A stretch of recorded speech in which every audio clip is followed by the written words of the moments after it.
We're going to start with the rock pile, probably the best known and certainly one of the most consistent striped bass spots on the bay. To demonstrate the difference between summer and fall, we visited the rock pile on a couple of different days, starting with a typical midsummer afternoon. The east-west lineup is Alcatraz covering Treasure Island. You can use the southern tip of Alcatraz with the Bay Bridge to be more specific. Looking north, line up Harding Rock Buoy with the White Building in Tiburon. Keeping in mind this is an incoming tide spot, when the buoy gets past Belvedere Point, the drift is just about over. We're starting at about 65 feet of water, and the bottom will come up here as we're drifting up to 38 feet. And the bass are hanging here on the incoming tide with their little fins stuck right against the reef. And usually we get bit 2/3 to 3/4 of the way up the ledge, or once we get right up on top of it where the fish will lay behind a little rock there. What we'll do is we'll come up this ledge. You'll probably see some fish and bait on the meter here as we get up toward the top. And we're drifting on a pretty good 3.3 knot incoming tide, so we're getting a real good picture. This is exactly what we're here. This one here has about 4 or 5 different lineups that we use. We can kind of follow the fish back and forth across the reef here. They'll start on this one corner. Here's a big bait school right now. There's probably some bass under it. Hopefully we'll hook up. And we can move the boat forward about 2 or 3 boat lengths. There's different spots on this reef that have little high bumps on them, like this right here. We're gonna come over this one. A lot of times the bass are laying right on that rock, either in front or behind it. This is what I call the south end of the reef.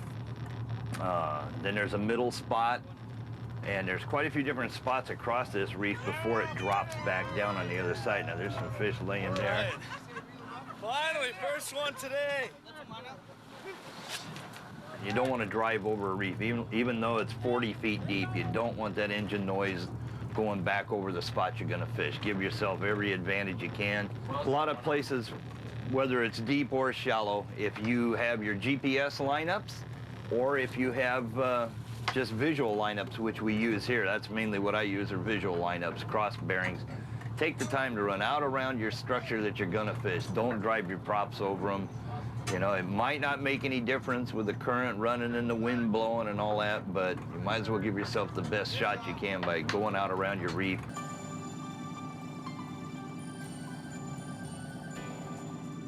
Now, just for fun, here's what the same spot looks like on a late September day.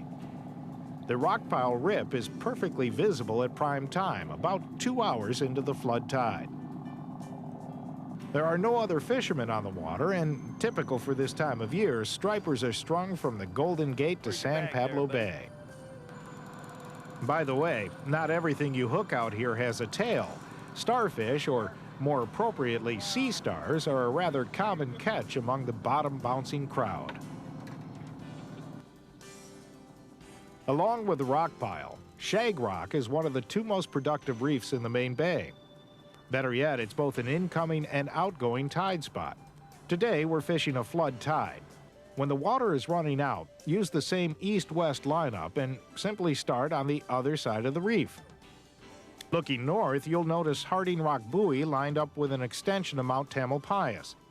That's the time to drop your lines on the incoming tide. The drift ends when the buoy reaches the white-roofed Spinnaker restaurant in Sausalito.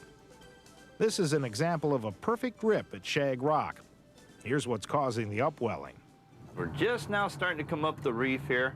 The bottom's very jagged in this one. This is one of those ones that you, like the South Tower, you have a couple turns at a time. Every time you feel it, reel it. Nice rip forms on it, so it's easy to spot. With our cross lineups that we have on this spot, this is a real easy one to fish that way. Bottom will come up all the way to 38 feet on the high spot. Very jagged. Here we go. Bait fish are piling up pretty good. You can see the bait fish on the meter up off the bottom, and then you'll probably see the bass. Oh, we got a couple fish on right now. Keep in mind, with all the main bay reefs, you have to stay in sync with the wind and current, making slight adjustments on your setup point as nature takes its course.